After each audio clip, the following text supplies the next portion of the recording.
What did I get up to in my sewing room this week? Stick around to find out. G'day, my name is Sean. This is my weekly update where I share my quilting adventures. Come see what I've been working on, what I completed, and all the other fun and exciting news. Let's go ahead and get started with our works in progress.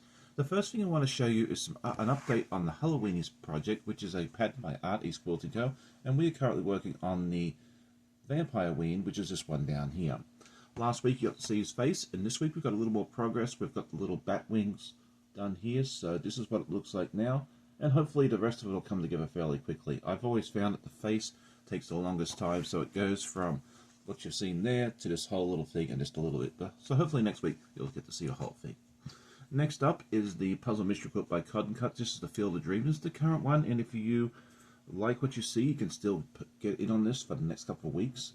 But I have done part of the glue. I've got to come back and do a little bit more. I was only able to spend like 20 minutes working on this, so I've done that much so far. But these are the beautiful fabrics it comes with. I'm really looking forward to seeing the rest of this come together. So come back next week, you'll get to see that one as well. And then I also am working on the Dog Park by Elizabeth Hartman. And this time we are working on the Pug, which is up in this little area right here. And we've only got a little bit of it done so far. But hopefully again next week we'll get to come back and see a little more progress on that as well. I do have some finished objects to show and some more news, but before we do any of that, we'll go ahead and do our week in review. If you're new to the channel, this is a series of clips I take during the week, most of me sewing, but also of any adventures we get up to, which we haven't done recently, but I promise we'll start doing again very soon now that the weather's starting to get a little more agreeable. Well, I hope you enjoyed this footage, and we'll see you back shortly.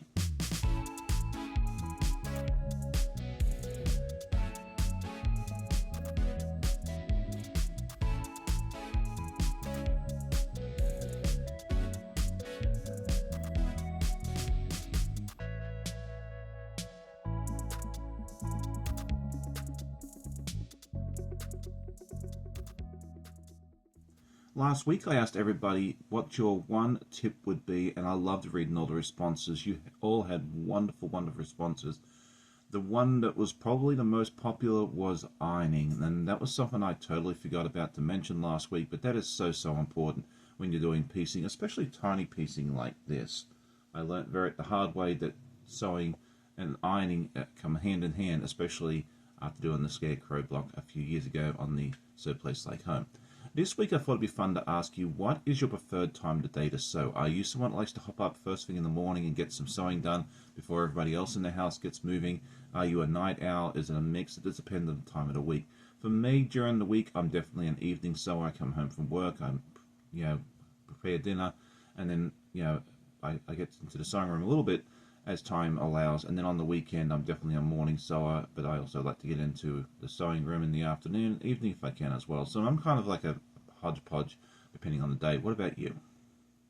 So what about my goals for the week? Well, I'd like to get some more progress done on Halloweenies and the dog park, finish up those blocks that I showed you a little earlier, because so far we're only looking at their face and maybe a little more. And I'd also like to finish up the hand embroidery for the 100 Acre Woods if possible. I know it's a lot to ask, but again, these are just goals, and if I don't achieve them, that's okay, because it just gives you something to look forward to and work towards throughout the week. What are your goals for this week? Next up, it is time for our news and events, and I was a busy man this week. It seems like I was live quite a bit this week. Last Sunday morning, I was live with my friend Katy over at her channel, where we worked on the Star Climber blocks, and I'll get to show you those a little later in the episode. That was a lot of fun, and it was nice to wrap up that project there as well. Last Friday night, I was with my friend Tammy over at the Siberian Wind, where we worked on I worked on the dog park block. She worked on another wonderful block there. So we did that. That was a lot of fun.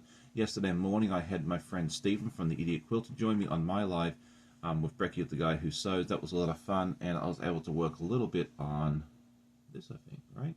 I can't remember what I did yesterday. Isn't that sad? Anyway, that was a lot of fun. Go check out that video. And then I also released a video which is part of a collab I'm doing with Donna with Handmade by Ying and several other content creators called Back to the Basics, where I showed you how to make a TV set block. It was a lot of fun. It's a whole lot easier than you think it might be. I'm going to show that block to you in just a few moments as well in my completed blocks segment. So that's what I've been up to this coming week. I hope to get a short out for the Puzzle Mystery Quilt that I showed you a little earlier. And then this coming Saturday morning, I'm going to have my friend John from East Quilting Co join me for a live. I'm really looking forward to that and hanging out with him. Next up is our finished objects, and I've got a couple of finished blocks to show you, and I'm really excited to show you these. The first one is the TV set block, and this is the collab that I was showing you talking about a little bit earlier in the episode, and this is how it turned out. It has this beautiful test pattern, and this thing comes together fairly quickly. I think it maybe takes about 20-30 minutes once you get going there as well. It's really easy. Even this antenna looks difficult, comes together very quickly. I have a tutorial video that you can go check out and see how it all comes together, and I'd love to see pictures if you decide to do it. I'm really happy to see that. And then, yes, as I mentioned earlier in the episode, I was live with my friend Katy last week. We've been working on the Star Climber together for about 12 months on and off, and so I decided to make 2 cushion covers, and I still had to push the backing on it, but this is how the first completed block looks. I'm really happy. I'll give you a closer look at each of the blocks. Oops, sorry. Let's do it that way. These are all just scraps that I had laying around, and then this is the second one here as well. I think this project turned out really well, and if you're looking to do it, learn how to foundation paper piece, I highly recommend doing it this way, because this is just all rectangles and triangles, and it's a good way to teach you from, to go from traditional piecing over to foundation paper piecing. You just use these little pads here that I'm going to grab real quick. Really easy to use once I find a page, and there you go. So yeah, highly recommend that. Well, that's it for me today. I hope you enjoyed today's episode. If you did, please hit that like button on the way out. Tell a friend. I always love reading comments and replying to you as soon as I can. I hope you'll have a great day. Happy sewing, and we'll see you all next time. Bye.